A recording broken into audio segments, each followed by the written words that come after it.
क्या मौत ही आखिरी रास्ता है, या फिर अंधेरे की दुनिया में कोई ऐसी ताकत है जो आपको दोबारा जिंदा कर सकती है?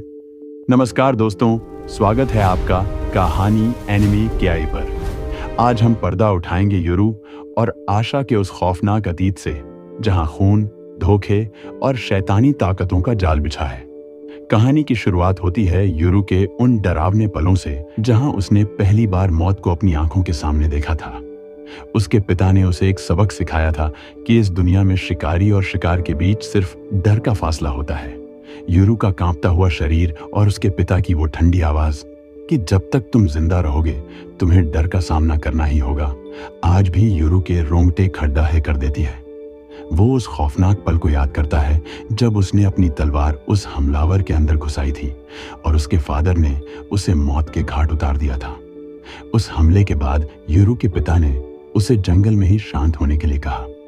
उन्होंने सिखाया कि डर तुम्हें मार सकता है, इसलिए शांत रहो और सिचुएशन को एनालाइज करो। हम जैसे हंटर के लिए बीस्ट के आगे जान जोखिम में डालना आम बात है। युरू और उसके पिता ने फैसला किया कि इस हमले की बात विलेज में किसी को नहीं बतानी है। उन्हें लगा कि उन हमलावरों के साथ ही विलेज पर हमला नहीं करेंगे, पर विलेज पहुंचते ही सब कुछ बदल गया। ग्रेनी को युरू के पिता की कहानी पर यकीन नहीं हुआ। युरू बहुत थक चुका था और आशा ने उसे आराम करने के लिए कहा। असल में युरू के पिता ने युरू की मां को सब सच बता दिया था, जिससे वह पूरी तरह से डर गई थी। कुछ ही दिनों बाद पेरेंट्स विलेज से गायब हो गए। युरू को लगा उसे छोड़ दे रहा है, लेकिन हकीकत कुछ और ही थी। जिस लड़की को वह आशा समझ रहा था वो दरअसल एक इम्पोस्टर थी। पिछले 10 सालों तक हिगाशी विलेज के लोगों ने उसे झूठ में रखा।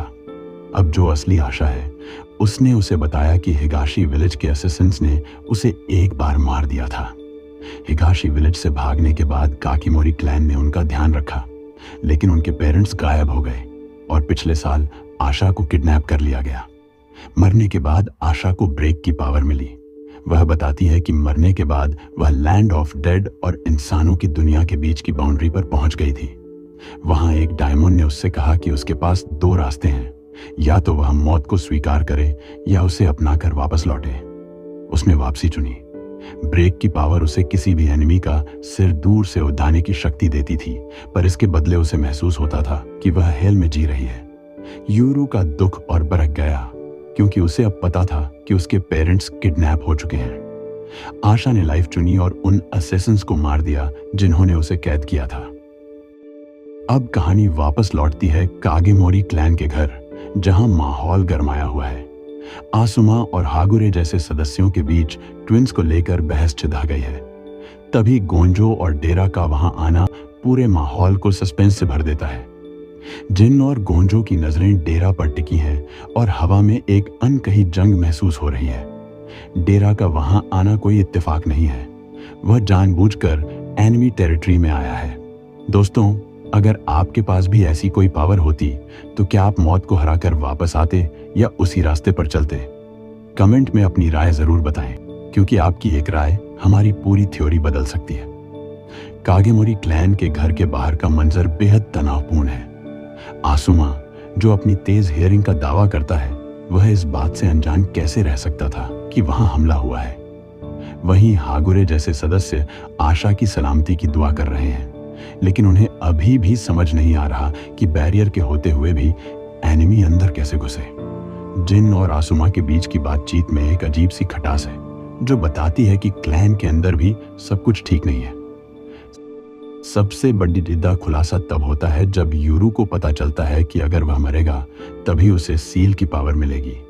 क्या यह कोई वरदान है या कोई बहुत बड़ी जिद्दी साजिश? क्या युरू अपने पिता की दी हुई सीख और अपनी बहन के लिए अपनी जान जोखिम में डालकर कोई आत्मघाती कदम उठाएगा? युरू का मासूम सा चेहरा अब एक ऐसे चक्रव्यूह में फंस चुका है जहां से निकलना नामुमकिन है। जिन और लेफ्ट राइट युरू को बार बार चेतावनी दे रहे हैं कि यह रास्ता कितना खतरनाक हो सकता है। युरू को यह भी पता चलता है कि 400 साल पहले एक ट्विन दोबारा जिंदा नहीं हुआ था, यानी मरने के बाद जिंदा होने की कोई गारंटी नहीं है। यह सुनकर सभी सन्न रह जाते हैं। क्या युरू वाकई इस सील की पावर का इस्तेमाल करेगा, या फिर डेरा की कोई और ही गहरी चाल है? क्या आपको लगता है कि यूरू और आशा का दोबारा मिलना कागेमोरी क्लैन के लिए तबाही लाएगा? क्या ये दोनों मिलकर उन असैसिन्स को हरा पाएंगे? अगर आपको लगता है कि यूरू को सील पावर नहीं लेनी चाहिए और उसे अपनी जान बचानी चाहिए, तो अभी इस वीडियो को लाइक करें और यस लिखकर अपना जवाब दें। आपकी राय यूरू के अगले कदम को प्रभावित कर सकती है।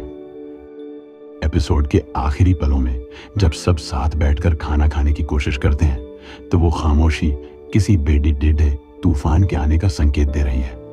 आशा अपने भाई के साथ वक्त बिताना चाहती है, लेकिन जिस तरह की शक्तियां उनके पीछे पिड़ीता आ रही हैं, क्या ये शांति कायम रह पाएगी? गोंजो यूरू के डायमंड्स को देखकर दंग रह गया है। उनकी ताकत और आकार ने कागेमोरी क्लैन को सोचने पर मजबूर कर दिया है। क्या कागेमोरी और डेरा क्लैन के बीच की दुश्मनी का अंत कभी होगा, या फिर ये दोनों मिलकर किसी और बेडिडे खतरे को न्योता दे रहे हैं? इन ट्विंस का रहस्य अभी भी गहराता जा रहा है। क्या यूरू और आशा अपनी इस डेमन पावर के साथ अपनी असल जिंदगी जी पाएंगे? हिगाशी विलेज के असैसिन्स अभी भी उनके पीछे पीढ़ी ही डीजे रहे हैं और डेरा का क्लैन भी अपनी नजरें गिद्धाए बैठा है। अगर आपको यह कहानी पसंद आई तो कहानी एनिमी KI को सब्सक्राइब करना न भूलें और बेल आइकॉन जरूर दबाएं ताकि अगला एपिसोड आप मिस न करें। इस वीडियो को अपने उन दोस्तों के साथ शेयर करें जो डार्क और मिस्ट्री एनिमे के दीवाने हैं। मिलते हैं अगली कहानी में।